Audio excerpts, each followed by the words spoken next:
Hello மக்களே 547 பேர்லாம் போன விஷயம் செலஸ்டியல் டிராகனை பார்த்துட்டு குயின் ஒட்டேமையை திரும்பி வந்ததுக்கப்புறம் எல்லாரும் சைன் போட்டு முடிக்கிறாங்க. ஆனால் அந்த பேப்பரை யாரோ ஒருத்தங்க எரிச்சு விட்டாங்க. எரிச்சு அடுத்த செகண்டு சடனாக யாரும் குயின் ஒட்டேமையை சுட்டும் தள்ளிட்டாங்க. ஆனால் கோவப்படாதீங்கன்னு சொல்லிட்டு அவங்க அம்மா சொல்லிட்டு இறந்துட்டா. அதை கேட்டுட்டு அந்த பசங்களும் அமைதியாயிட்டாங்க. அந்த பேப்பர் அப்படி கொஞ்சம் கொஞ்சமாக எரிய ஆரம்பிச்சிருச்சு. பசங்க அப்படியே அழுதுட்டு அவங்க அம்மா பக்கத்துலேயே உட்காந்துருக்காங்க. மக்கள்லாம் அப்படி ஷாக்கில் அப்படியே ஸ்டன் ஆகி போய் நின்றுட்டாங்க. என்னடா இப்படிலாம் நடந்துருச்சுன்னு சொல்லிட்டு ஜீம்பையோ பார்த்துக்கிட்டு இருக்காரு. எவன்டா குயின் ஒட்டேமையை சுட்டு தள்ளணும்னு சொல்லிட்டு ஷாக் ஆகுறாங்க. முன்னாடி வந்து பிரதர் ஃபிஷர் இப்ப குயின் ஒட்டகமே என்னதான்டா நடக்குன்னு சொல்லிட்டு கோவப்பட்டுக்கிட்டு இருக்காரு. அவரு அந்த பேப்பர் எரிஞ்சுக்கிட்டு இருக்காரு. அப்படியே அணைக்கிறாரு. அவரு இந்த கோவத்தை வச்சு பண்ண என்ன பண்ணன்னு சொல்லிட்டு ஷாக் ஆகிக்கிட்டு இருக்காங்க. எவன் இதை ஷூட் பண்ணணும் அதை நாங்க பாத்துட்டோம்னு சொல்லிட்டு பேசுறாங்க. ஜெட்டு வேகத்துல போறாங்க. பார்த்தா ஷூட் பண்ணவனே ஷூட் பண்ணி தள்ளிட்டாங்க. டேய் இவன் தாண்டா இவங்களை ஷூட் பண்ணணும்னு சொல்லிட்டு ஜெட்டு வேகத்துல வராங்க. எவன்டா அவனை சுட்டது அப்படின்னு சொல்லிட்டு வேகமா வராங்க. பார்த்தா ஆல்ரெடி ஒருத்தனை சுட்டு தள்ளிட்டாங்க. ஹார்டி வந்து நின்றுகிட்டு இருக்கான். டேய் இதுக்கு வாய்ப்பே கிடையாதுன்னு சொல்லிட்டு என்னன்னு பார்த்தா ஒரு ஹியூமன் வந்து இறந்து கிடக்குறான். இந்த பாடியை ஒளிச்சு வைங்கடான்னு சொல்லிக்கிட்டு இருக்காங்க. ஒரு பக்கம் பாஸ் ஜீம்பேன்னு சொல்றாங்க. ஹார்டி குயின் போட்ட எஃபர்ட் எல்லாமே வந்து வேஸ்டா போயிருண்டா. அந்த பாடியை ஒளிச்சு வைக்கடா, இது யாருக்குமே தெரியக்கூடாதுன்னு சொல்லிட்டு கத்திக்கிட்டு இருக்காங்க. ஆனா இது அப்படி கிடையாதுன்னு சொல்றான் ஹார்டி. டேவம் பைரட்டடா அப்படின்னு சொல்லிக்கிட்டு இருக்கான் ஜீம்பே. இல்ல அந்த பாடி எல்லாத்துக்கும் தெரியும்னு சொல்லிட்டு ஹார்டி பேசிக்கிட்டு இருக்கான். ஹார்டி இதெல்லாம் பண்ணாதன்னு சொல்றான் ஜீம்பே. இந்த உலகத்துக்கு இதை காட்ட போறான்னு சொல்லிட்டு வேகமா போறாங்க. மக்களை இதை முதல்ல பாருங்க, இதை பண்ணது வந்து ஹியூமன் தான் பண்ணிருக்கான். நம்ம குயினை கொன்னவனே இவன் தான் சொல்லிட்டு ஹார்டி கத்துறான். பார்த்தா குயினை கொன்னது ஒரு ஹியூமன் தெரிஞ்சோடனே மக்கள்லாம் கோவத்துல உண்டாயிட்டாங்க. இவங்க இவ்வளவு கஷ்டப்பட்டாங்கடா, அந்த பேப்பர்லாம் காத்தாங்கடா. ஆனா திரும்பி அவனுக்கு யாருன்னு இந்த உலகத்துக்கு காமிச்சிட்டாங்கன்னு சொல்லிட்டு கோவப்பட்டுக்கிட்டு இருக்காங்க. ஃப்ரெண்ட்ஷிப்பை நல்லா வளர்க்கணும்னு சொல்லிட்டு தானடா எதிர்பார்த்தாங்க. ஆனா அவங்க உயிரை விட்டுட்டாங்கடா, இப்படி பண்ணிட்டாங்கடா. டே ஹியூமன்ஸ் உங்களை மன்னிக்கவே மாட்டேன்னு சொல்லிட்டு மக்கள் எல்லாருமே கோவப்பட ஆரம்பிச்சிட்டாங்க. எல்லாருமே அழுதுகிட்டு இருக்காங்க. கிங் என்னன்னு பார்த்தா இன்னும் ஹார்ட் ஷெல் டவர்ல தான் இருக்காரா அப்படின்னு சொல்லிட்டு ரைட் மினிஸ்டர் வராரு. பார்த்தா உள்ளதான் இருக்காரு. அவர் கண்ட்ரோல்ல இல்லாதனால உள்ள ரூம்குள்ள அடைச்சிக்கிட்டு அங்க இருக்க பொருளை மட்டும் அடிச்சு உடச்சுக்கிட்டு இருக்காருன்னு நினைக்கிறேன். டே இந்த டோரை லாக் பண்ணுங்கடான்னு சொல்லிட்டு உள்ள போய்கிட்டே இருக்காரு. இல்லன்னா நான் சில பேரை கொன்றுன்னு சொல்லிட்டு கிங் நெப்டின் உள்ள போயிருந்திருக்காரு. அவரே அடைச்சுக்கிட்டு இருக்காரு. என்னன்னு பார்த்தா அடைச்சுக்கிட்டு அங்க இருக்க எல்லாத்தையும் அடிச்சு நொறுக்கிக்கிட்டு இருக்காரு. அவரு அடிச்சு அவரையே காயப்படுத்திக்கிட்டு இருக்காரு. கிங் சமா வெளியே வாங்க, இது நான் தான் சொல்றாங்க, நான் லெப்ட் மினிஸ்டர்னு சொல்றாங்க. யாரு கொண்டான்னு சொல்லிட்டு கண்டுபிடிச்சிட்டாங்க சார் அப்படின்னு சொல்லிட்டு லெப்ட் மினிஸ்டர் வந்து இருக்காரு. அது ஒரு ஹியூமன் சொல்றாரு. அவரு நானே அவனை கொல்ல நினைக்கிறேன்டா, அவன் கையில துப்பாக்கி இல்லைன்னா அவனை கொன்றுப்பன்னு சொல்லிட்டு கிங் நெப்டியூன் பேசிக்கிட்டு இருக்காரு. ஆனா குயின் ஒட்டேமே வந்து இதை அலோ பண்ண மாட்டால அப்படின்னு சொல்லிக்கிட்டு இருக்காரு. இந்த ரிவெஞ்ச் நான் ஸ்டார்ட் பண்ணக்கூடாதுன்னு நினைக்கிறேன். ஆனா யாரையாச்சும் எனக்கு கொல்லணும்னு தோணுது. நானே என் பசங்க முன்னாடி நான் கெட்டவனாக விரும்பலன்னு சொல்லிட்டு பேசிக்கிட்டு இருக்காரு. நான் இப்படி செஞ்சோம்னா இந்த ரிவெஞ்ச் வந்து காலம் முழுக்க வளர்ந்துகிட்டே இருக்கும். அதுல குயின் ஒட்டேமே சொன்னது எல்லாமே உடஞ்சிரும். நான் இதை பண்ணக்கூடாதுன்னு நினைக்கிறேன்னு சொல்லிட்டு அவர் உள்ள உட்காந்து அழுதுகிட்டு இருக்காரு. அந்த ஒரு விஷயத்துக்காண்டி தாண்டா என் ஒய்ஃபை கொன்னவனை நான் கொல்லாம இங்க இருந்துகிட்டு இருக்கேன் அப்படின்னு சொல்லிட்டு அவர் பேசுறாரு. எங்களுக்கு புரியும் சொல்லிட்டு மினிஸ்டர்லாம் அழ ஆரம்பிச்சிட்டாங்க. நான் சோல்ஜரா இருக்க சமயத்துல வந்து ஏகப்பட்ட உயிரை நான் எடுத்திருந்திருக்கேன்டா அப்படின்னு சொல்லிட்டு அழுதுகிட்டு இருக்காரு. அந்த சமயத்துல நானே ஏகப்பட்ட ஹியூமன்ஸை கொண்டிருக்கேன். ஆனா குயின் ஒட்டேமே இருக்க இடத்துல வந்து என்னால இப்ப எதுவுமே பண்ண முடியலன்னு சொல்லிட்டு வருத்தப்பட்டுக்கிட்டு இருக்காரு. நான் பண்ண தப்புக்கு நான் இறக்கலாம்டா, ஆனா ஒரு இன்னசென்ட் அவளை கொண்டாங்களான்னு சொல்லிட்டு அவர் வருத்தப்பட்டுக்கிட்டு இருக்காரு. நான் பண்ண பழைய பாவங்க தாண்டா என் ஒய்ஃப் இப்ப இப்படி கொன்றுச்சுன்னு சொல்லிட்டு வருத்தப்பட்டுக்கிட்டு இருக்காரு. அந்த ரிவெஞ்ச் தாண்டா இப்படி வந்து ஆக்கிருச்சுன்னு சொல்லிட்டு ரொம்ப வருத்தப்படுறாரு. அதுக்கப்புறம் கொஞ்ச நாள் போகுது. ரொம்ப வருத்தத்துல உள்ள இருக்காங்க. கிங் நெப்டின் உள்ள இருந்து வெளியே வராரு. பார்த்தா ரத்த காயத்துல இருக்காரு. அவர் என்னை மன்னிச்சிருங்க, என்னோட ஒய்ஃபோட இறுதி சடங்கு அட்டன் பண்ணணும்னு சொல்லிட்டு பேசிக்கிட்டு இருக்காங்க. என்னன்னு பார்த்தா ஷிரகோஷி பசங்கள்லாம் அங்கதான் இருக்காங்க. அவங்க அப்பா பாஞ்சி வந்து கெட்டி பிடிக்கிறாங்க. அப்பான்னு சொல்லிட்டு என் பசங்களான்னு சொல்லிட்டு பேசிக்கிட்டு இருக்காரு. அவரு என்னை மன்னிச்சிருக்கடா, உங்களை இவ்வளவு நேரம் தனியா விட்டுட்டு போயிட்டுன்னு சொல்லிட்டு வெளியே வராரு. அவரு அதுக்கப்புறம் சிரகோஷி வர அப்பா அந்த லெட்டரை பாருங்கன்னு சொல்லிட்டு என்னடா லெட்டர்னு சொல்லிட்டு அவர் பாத்துக்கிட்டு இருக்காரு. நான் எங்க போனாலும் இந்த லெட்டர் என்னை தொடர்ந்து வந்துகிட்டே இருக்கு அப்பான்னு சொல்றாவா. இந்த லெட்டரான்னு சொல்லிட்டு பாத்துக்கிட்டு இருக்காங்க. வேண்டர் டெக்கான்னா நான் உன்னை மேரேஜ் பண்ண நினைக்கிறேன் அப்படின்னு சொல்லிட்டு ஒரு லெட்டர் வந்திருக்கு. எவன்டா அந்த வேண்டர் டெக்கான்னு சொல்லிட்டு பாக்குறாங்க. இவன் ஒரு பைரட் ஃபேமிலி சார்னு சொல்லிட்டு பேசிக்கிட்டு இருக்காங்க. என்னோட பொண்ணு வந்து இந்த இறுதி சடங்கு அட்டன் பண்ண போறதில்ல, அவ இனிமேல் வந்து யாருமே அவளை பார்க்க வரக்கூடாது, இந்த பைரட் டெக்கானுங்கிற வார்த்தை இனிமேல் தெரியக்கூடாதுன்னு சொல்லிக்கிட்டு இருக்காரு. அவரு அவளை நான் ப்ரொடெக்ட் பண்ணணும்னு சொல்லிட்டு அப்பத்துல தான் வந்து அந்த ஷீல்ட் டவர்ல வந்து ஒளிச்சு வச்சிருக்காங்க. அதுக்கப்புறம் அவரோட இறுதி சடங்குக்கு போயிருக்காங்க.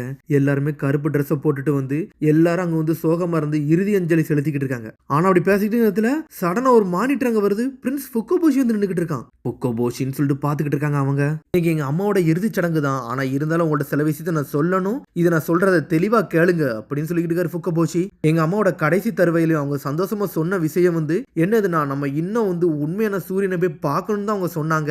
அதனால எங்க அம்மா சொன்ன ட்ரீமை வந்து நான் நிறைவேற்றியே தீர்வுன்னு சொல்லிட்டு பேசிக்கிட்டு இருக்காரு ஃபுக்கோபோஷி. நீங்க எப்படி இதுக்கு எது தயாராக மாட்டேங்கன்னு தெரியும். 2 வருஷத்துல வேர்ல்டு சமிட் வரப்போகுது. அது 6 வருஷமானாலும் 10 வருஷமானாலும் சரி, எங்க அம்மாவோட கனவை நான் நிறைவேற்றியே தீருவேன். ஹியூமன்ஸோட வியூவை உங்கள்ட்ட இருந்து நான் மாத்துவேன்னு சொல்லிக்கிட்டு இருக்காரு. அவர் இன்னையில இருந்து நான் எல்லாத்தையும் ஆரம்பிக்க போறேன்னு சொல்லிட்டு ஃபுக்கோபோஷி அழுதுகிட்டே பேசுறாரு அவரு. இந்த காயம் வந்து ஒரு நாள்னா ஒரு நாள் எல்லாத்துக்கும் சரியாக்கும், எல்லாரும் எங்க அம்மாவோட கனவு நோக்கி போறோம், ஒரு நாள்னா ஒரு நாள் எல்லாருமே உண்மையான சூரிய வெளிச்சத்துல நம்ம வாழுவோம்னு சொல்றான் ஃபுக்கபோஷி. அந்த விஷயத்தை தான் வந்து இப்ப ஜிம்பே சொல்லிக்கிட்டு இருக்காரு. எல்லாருமே காலகாலமா ஃபுக்கபோஷி, ரியோபோஷி, மன்போஷி இன்னும் அவங்க அம்மா சொன்னதை தான் ஃபாலோ பண்ணிக்கிட்டு இருக்காங்கன்னு சொல்றாரு அவரு. இந்த மாதிரி விஷயம் தான் எங்க ஊருக்குள்ள போய்கிட்டு இருக்கு. கடந்த 16 வருஷமா இந்த மாதிரி அசம்பாவித்துக்குள்ள தான் வந்து எங்க நாடு போய்கிட்டு இருக்குன்னு சொல்லிட்டு ஜிம்பே எல்லா விஷயத்தையும் சொல்றாரு.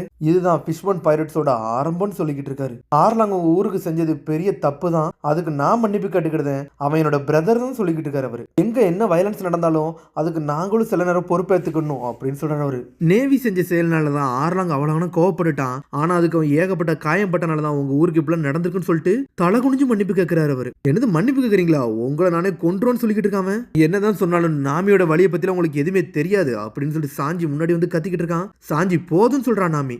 ஆர்லாங் எனக்கு என்ன பண்ணானோ அதெல்லாம் வேற கதை, ஆனா ஜிம்பி அப்படிப்பட்டவர்களை மட்டும் தெளிவா தெரியுது அப்படின்னு சொல்றான் நாமி. நீ என்ன பனிஷ்மெண்ட் கொடுக்கணும்னு நினைக்கிறியோ அதை நான் சந்தோஷமா ஏத்துக்கிட்டு சொல்லிக்கிட்டு இருக்காரு அவரு. நான் ஆர்லாங்க மட்டும் தான் வெறுக்கிறேன், வேற யாரையும் வெறுக்கலன்னு சொல்லிக்கிட்டு இருக்காவா. நீங்க வந்து ஆர்லாங்கோட மாஸ்டர் மைண்ட் மட்டும் கிடையாதுன்னு எனக்கு தெளிவா தெரியுதுன்னு சொல்லிக்கிட்டு இருக்காவா. அது மாதிரி நீங்க லூஃபியோட ஃப்ரெண்டு வேற, உங்க மேல எனக்கு ஒரு மரியாதை இருக்கு, நான் பட்ட காயங்கள்லாம் அது வேற அப்படின்னு சொல்லிக்கிட்டு இருக்காவா. எப்போ நான் இவங்களை மீட் பண்ணணும் அதுக்கப்புறம் தான் நான் யாருன்னு என்னை புரிஞ்சுக்கிட்டேன்னு சொல்லிக்கிட்டு இருக்காவா. இங்க ஃபிஷ்மேனா இருக்கனால மட்டும் நான் உங்களை ஒண்ணு வெறுக்க போறதில்ல, நான் உங்களை ஒண்ணு வெறுக்கவும் மாட்டேன்னு சொல்லிக்கிட்டு இருக்கா நாமி.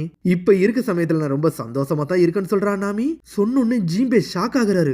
என்ன நடந்தாலும் பிரச்சனை இல்லை, வேற எந்த விஷயத்துக்கு வேண்டி யார்கிட்டையும் நீங்க கோவப்பட்டுறாதீங்க, எல்லா மக்களும் ஒரே மாதிரி கிடையாதுன்னு சொல்லிட்டு ஃபிஷர் டைகரும் பேசியிருப்பாரு, குயின் ஒட்டேமையும் பேசியிருப்பாங்க. அதெல்லாம் கேட்டுட்டு அப்படி ஜிம்பே ஷாக் ஆயிட்டாரு. ஹியூமன்ஸ்லயும் நல்லவங்க இருக்காங்களே அப்படின்னு சொல்லிட்டு உங்களோட மென்மையான வார்த்தைக்கு வந்து அளவே இல்ல அப்படின்னு சொல்லிட்டு தாரதாரையா அழுதுட்டு நன்றி சொல்லிக்கிட்டு இருக்காரு அவரு. ஹாச்சியும் அழுவுதான். ஆனா சந்தோஷமா எல்லாரும் சிரிக்கிறாங்க பாஸ் ஜிம்பேன்னு சொல்லிட்டு. பிராங்கி இந்த கதையை கேட்டுட்டு அவன் ஒரு பக்கம் அழ ஆரம்பிச்சிட்டான். ஜிம்பே உண்மையில நீங்க வேற லெவல், டைகர் ஒட்டவுமே உங்களை பார்த்தால எனக்கு ரொம்ப பிடிச்சிருக்குன்னு சொல்லிக்கிட்டு இருக்கான் அவன். இவருக்கு இவ்வளவு காயமான்னு சொல்லிட்டு நாமி மனசுக்குள்ள பாத்துக்கிட்டு இருக்கா. ஆனா அப்படியே அமைதியா இருக்கான் லூஃபி. சாஞ்சிட்டான் அவன். சடனா அந்த கதையை கேட்டனா கேட்கலன்னு தெரியல, தூங்கிரவே செஞ்சுட்டான் அவன். இவ்வளவு நேரம் உட்காந்துட்டு அவன் தூங்கிருக்கதான் செய்யறானே தவிர அந்த கதை எதையுமே கேட்கல அவன். இவ்வளவு நேரம் நீ தூங்கியதான் செஞ்சியாடான்னு சொல்லிட்டு கத்திக்கிட்டு இருக்காங்க. ஜிம்பே எதுக்கு நீங்க அழுவுறீங்கன்னு சொல்லிட்டு லூஃபி கேட்டுக்கிட்டு இருக்கான். என்னதான்டா நான் மிஸ் பண்ணேன்னு சொல்லி கேட்டுக்கிட்டு இருக்கான். பார்த்தா முதல்ல இருந்து கதையை மட்டுமே கேட்கல, தூங்கி இருக்கான் இவ்வளவு நேரம். ஜிம்பே இந்த சிறுவசியோட அம்மா கதை ஏதோ ஒன்று சொன்னீங்களே, அது என்னது சொல்ல ஆரம்பிங்க அப்படின்னு சொல்றாங்க. டேய் உண்மையில தூங்கித்தான் இருந்தியாடான்னு சொல்லிட்டு சாஞ்சியோ டென்ஷன் ஆயிட்டான். உன்னோட பேர் சிரகோசி தானு சொல்லிட்டு நாமி முன்னாடி வரா. ஆமா இவங்க தான் ஒரு பிரின்சஸ்ன்னு சொல்றாங்க, நான் எமோஷனல் ஆனதுக்கு நீ மன்னிச்சிருங்க, எங்க அம்மா தான் எனக்கு ஞாபகத்துக்கு வந்தாங்கன்னு சொல்லிக்கிட்டு இருக்காவா. உங்க அம்மா ஒரு சிறந்த அம்மா அப்படின்னு சொல்லிக்கிட்டு இருக்கா நாமி. நாமிச்சான்னு சொல்லிட்டு மெர்மெய்ட் பிரின்சஸ் பக்கத்துல வாரா. உங்களை நான் சின்ன வயசுலயே பார்த்த மாதிரி இருக்கு, உங்களை பார்க்கல எனக்கு ஒரு கம்ஃபர்டபுளா இருக்குன்னு சொல்றா பிரின்சஸ் சிரகோசி. எனக்கும் அப்படித்தான் இருக்குன்னு சொல்றா நாமி. ஆனா பேசிக்கிட்டு இருக்கிறதுல சடனா இப்போ உள்ள சிச்சுவேஷனை பாப்போம்னு சொல்லிட்டு ஜிம்பி ஆரம்பிக்கிறாரு. ரியூகா பேலஸ்ல என்ன நடக்கு அது எனக்கு தெரியணும்னு சொல்லிக்கிட்டு இருக்காரு அவரு. ஹார்டியும் குரூஸ் வந்து கிங் நெப்டியூனையே கேப்சர் பண்ணி பாத்துக்கிட்டு இருக்கானுங்க. அந்த விஷயம் எல்லாமே அவருக்கு தெரிய வருது. ஹார்டி பிளானுக்கு ஏற்ற மாதிரி போச்சுன்னா அந்த மொத்த உலகமும் மாறிடும் அப்படின்னு சொல்லிட்டு ஹாச்சி பேசிக்கிட்டு இருக்கான். அவனோட பிளானை பத்தி உனக்கு தெரியுமான்னு சொல்லிட்டு ஜிம்பே கேட்டுக்கிட்டு இருக்காரு. ஆமாடா ஃபிஷ்மன் டிஸ்ட்ரிக்ட்ல ஏதோ ஒரு பிளான் பண்ணிக்கிட்டு இருக்கான், அதை தாண்டா பார்க்கணும்னு சொல்லிக்கிட்டு இருக்காங்க. ஆனா இது வரைக்கும் அவன் ரிவல் பண்ணதே இல்ல, நம்ம அதை கண்டுபிடிக்கணும்னு சொல்லிக்கிட்டு இருக்காரு ஜிம்பே. ஆர்லாங் வந்து ஹியூமன்ஸ் எந்த அளவுக்கு வெறுத்தானோ அதுக்கு மேல இவன் வெறுக்காண்டா, இவன் என்னவோ ஒரு பிளான் பண்ணிக்கிட்டு இருக்கான்னு சொல்றான் ஹாச்சி. இவன் ஆர்லாங்கோட வித்தியாசமா ஏதோ ஒன்று பண்ண போறான் அப்படின்னு சொல்லிக்கிட்டு இருக்காங்க. ஃபிஷ்மன்ஸ்லாம் வந்து ஹியூமன்ஸ் மேல யாரெல்லாம் ஒரு நம்பிக்கை வைக்கிறாங்களோ அதெல்லாம் உடைக்கிறான், இவன் கொஞ்சம் வித்தியாசமா தான் இருக்கான்னு சொல்லிக்கிட்டு இருக்காங்க. இந்த வருஷம் தான் வந்து வேர்ல்டு சமிட் வரப்போகுது. இப்போ நம்ம விட்டுட்டோம்னா அதுக்கப்புறம் 4 வருஷம் கழிச்சு தான் வேர்ல்டு சமிட் வரும், அதுக்குள்ள எல்லா சிக்னேச்சரையும் நம்ம கேதர் பண்ணணும்னு சொல்லிக்கிட்டு இருக்கான் ஹாச்சி. ஃபிஷ்மன் ஐலண்டே அவன் ரீலோகேட் பண்ணணும்னு நினைச்சிட்டு இருக்கான் அப்படின்னு சொல்றாங்க. அப்ப நான் இவனோட பிளான் வந்து எல்லாத்தையும் பிளாக் பண்றதான்னு சொல்லிட்டு ஜிம்பே கேட்டுக்கிட்டு இருக்காரு. இப்பெல்லாம் பேசிக்கிட்டே இருந்ததுல பின்னாடி ஏதோ ஒண்ணு நகண்டு வந்துகிட்டு இருக்கு. என்னடா இதுன்னு சொல்லிட்டு பாக்குறாங்க. என்னடா டிரான்ஸ்போர்டேஷன் இவ்வளவு பெருசா இருக்குன்னு சொல்லிட்டு ஷாக் ஆயிட்டாங்க. சடனா அவங்க முன்னாடி வந்து நின்று ஆக்டிவேட் ஆகுது. இதே ஒண்ணு ப்ரொஜெக்ட் பண்ணுதான்னு சொல்றாங்க. ஸ்ட்ரெயிட்டா வந்து ஹார்டியை தான் அதுல காட்டுறாங்க. ஹார்டி இவனுக்கு தெரியுமா அப்படின்னு சொல்லிட்டு பாக்குறானுங்க. ஃபிஷ்மன் ஐலண்ட் நான் பேசுறது கேட்கான்னு சொல்லிட்டு முன்னாடி வந்து நின்னுட்டு ஹார்டி நியூ ஃபிஷ்மன் பைரட்ஸ்க்கு நான் தான் கேப்டன் சொல்லிட்டு வந்து நின்னுட்டு இருக்கான். என்னோட பேரு ஹார்டி ஜோன்சன் சொல்றான். அதோட முடியுதான் கிட்ட சொல்லி சந்திப்போம். மறந்துடாம சப்ஸ்கிரைப் பண்ணி ஷேர் பண்ணி கமெண்ட் பெல் பட்டனை மறந்தாங்க. See you bye.